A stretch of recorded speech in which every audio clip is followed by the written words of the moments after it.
This is struggling to succeed.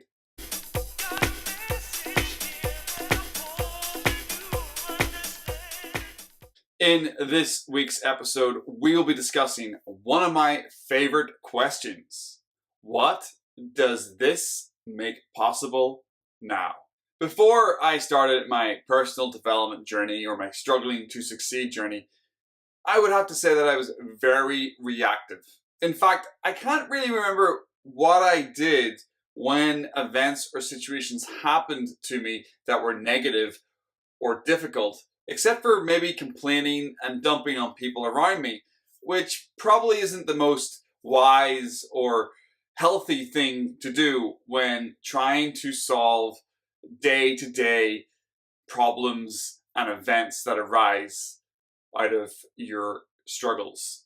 As I dived deeper into my personal development journey and was researching a lot more in sort of the philosophical side or the emotional side of that personal development journey, not necessarily the tips, techniques, and strategies to make your day better, but the tips, techniques, and strategies to develop your mind and to react to situations better, I started coming across ideas in philosophy and in personal development about reframing situations by asking good questions.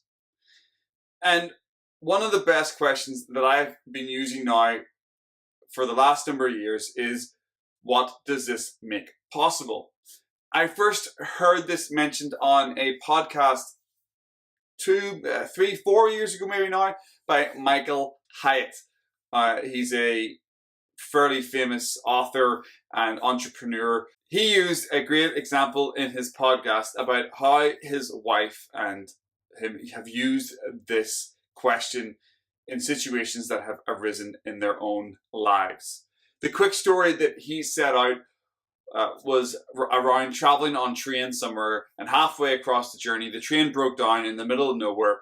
And while a lot of people around them were complaining, no cell phone reception, Michael Hyatt and his family were able to ask the question, what does this make possible? They were in the middle of a beautiful field, in the middle of nowhere, and they also had the food part of the train was still open, so they were able to go and buy a select of items and go and sit out in a field beside the train waiting for people to come and fix the locomotive and have a lovely 2 or 3 hour picnic in the sunshine and enjoy their day. Isn't that a much better way to experience a delay in transportation than bemoaning the fact that the train's broken down and also complaining that you didn't have any cell phone reception? Imagine how many of us would go crazy for 3 hours without our cell phones.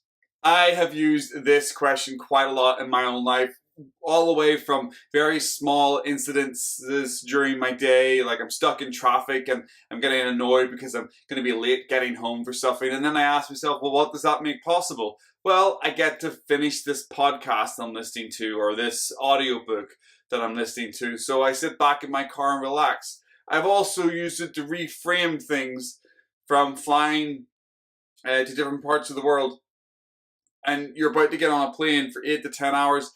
And I think I, in the past, have been kind of negative around that and thought, oh my God, what am I going to do for 8 to 10 hours?